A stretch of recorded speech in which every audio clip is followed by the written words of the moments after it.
Trump has made some major changes to the visa appointments, and these have been done absolutely silently. There's been no announcements, no social media updates, nothing at all from the US embassy pages. If you go ahead and you check, no one's telling you about what's going on.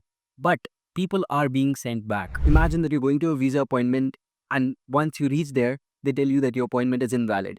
That's exactly what is happening with hundreds, maybe even thousands of people now. Now, let me tell you what's actually going on. See, during COVID, what happened was that if you already had a visa, a US visa before, and your visa was recently expired or was about to expire, what you could do is you could basically go ahead and without actually having an interview, you could get another US visa. This process was called Dropbox. You just go ahead, get your fingerprinting done, and that's it. You basically get your visa in your hands. This process is not new in COVID. This was happening much before. But in COVID, what happened was that this expiration limit was raised to 48 months so that even if your visa was expired in the last 48 months, now you could actually go for Dropbox.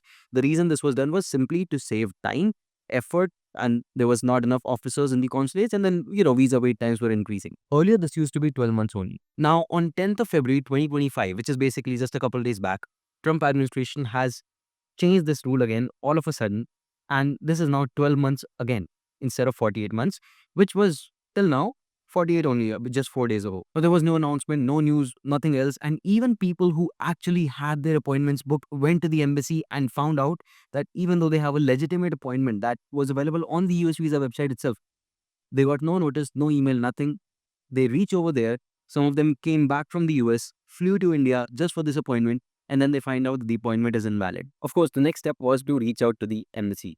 So many of these people actually mailed the embassy or created a ticket on their platform, and this was the response they got, that this rule has been enacted from 10th of February. Now you have to follow this, and if you want to attend an interview, you have to cancel your previous appointment, start a whole new application, and book a new appointment. And that's not a piece of cake. Getting a US visa appointment, I'm sure you might know, it's already months and months of waiting period. We also went ahead and checked on the official US visa website.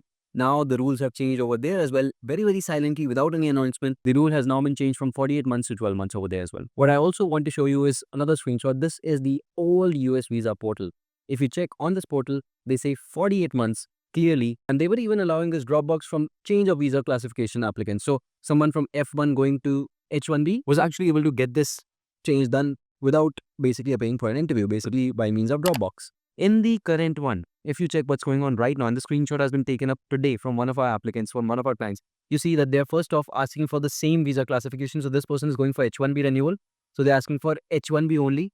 And secondly, they're asking that you should have the H1B expired in the last 12 months max to max. So whether you're changing your visa classification or your visa was expired more than 12 months ago, you will now have to appear for a visa interview again. Dropbox is not something you're eligible for. What are the ramifications? What's this going to mean? Number one is that there's going to be increase in US visa waiting times because there's only so many officers, and now more and more people need to interview, and hence you will have lesser appointments available. The number two change is increase in rejections because Dropbox basically have almost zero rejections in most cases.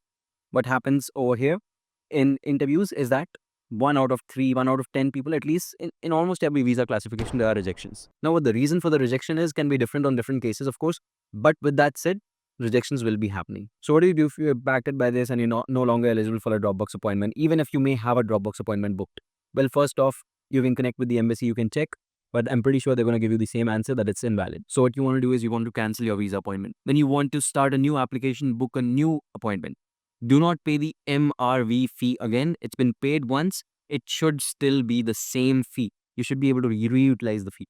If you're not able to do that on the portal, connect with the support. And of course, if you're not sure about what is going on really in your case and whether you'll be able to get the visa or not, what's going on, you can also reach out to me. My WhatsApp number is in the description. I'll be able to assist you with your particular case. Let me know what you think about this change in the comments down below, and I'm happy to share my advice on any particular cases that you might have. Thank you for watching. Subscribe to the channel. I'll keep you updated, and you can also follow me on Instagram. Goodbye and take care.